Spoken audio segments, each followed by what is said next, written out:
Hi, good morning! Breakfast time na tayo uli. Ang breakfast ko kaluluto lang. Nagluto ako ng ginisang ampalaya.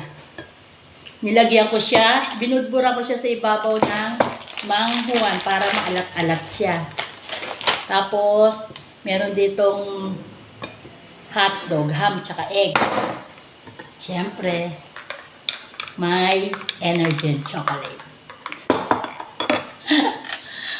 Kakain na po ako. Heavy breakfast na naman po ako.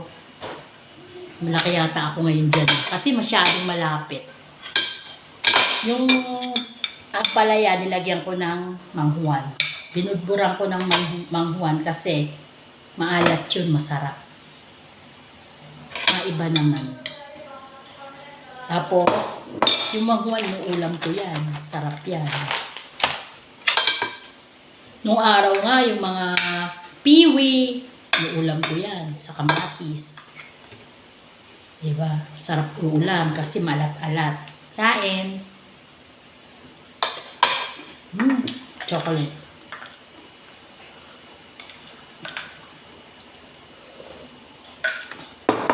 Ito kay Bossing.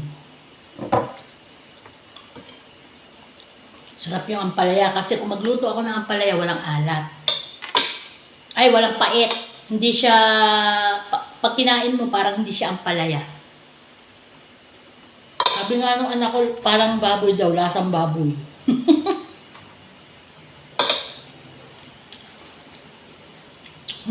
Sarap. Maubos ko to. Papapakin ko.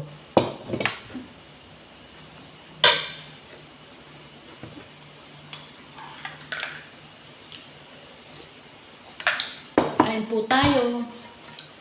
Gandang umaga. Lagi naman pag umaga, masaya.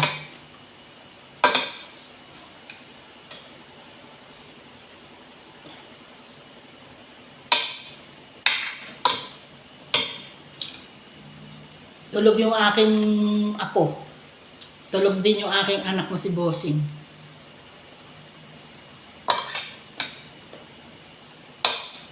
Holiday ngayon. Walang pasok sa trabaho yung anak ko. Pero yung manugang ko may trabaho, may pasok. Sarap. Ito, kaya.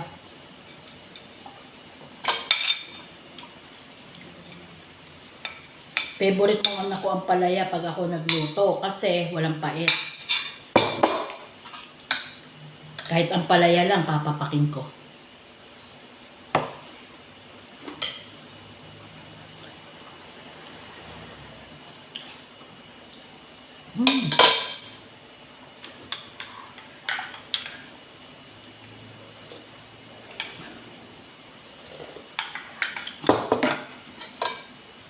Kain tayo.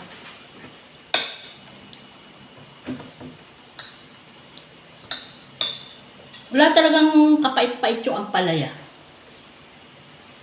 Promise.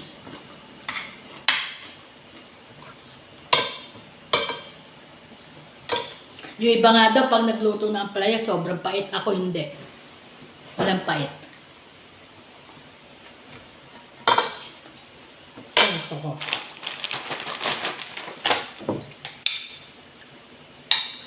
Harap. Basta gulay, masarap.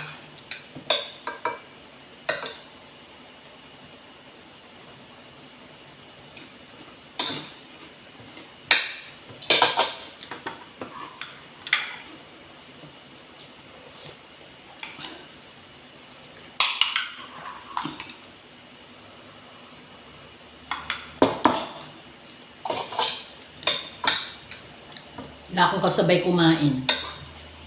Usual, laging solo.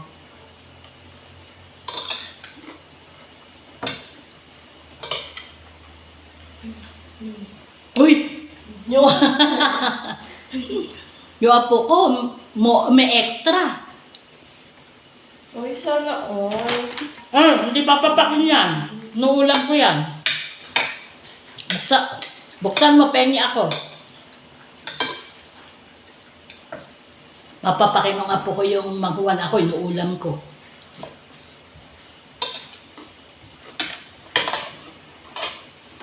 Sarap kumain.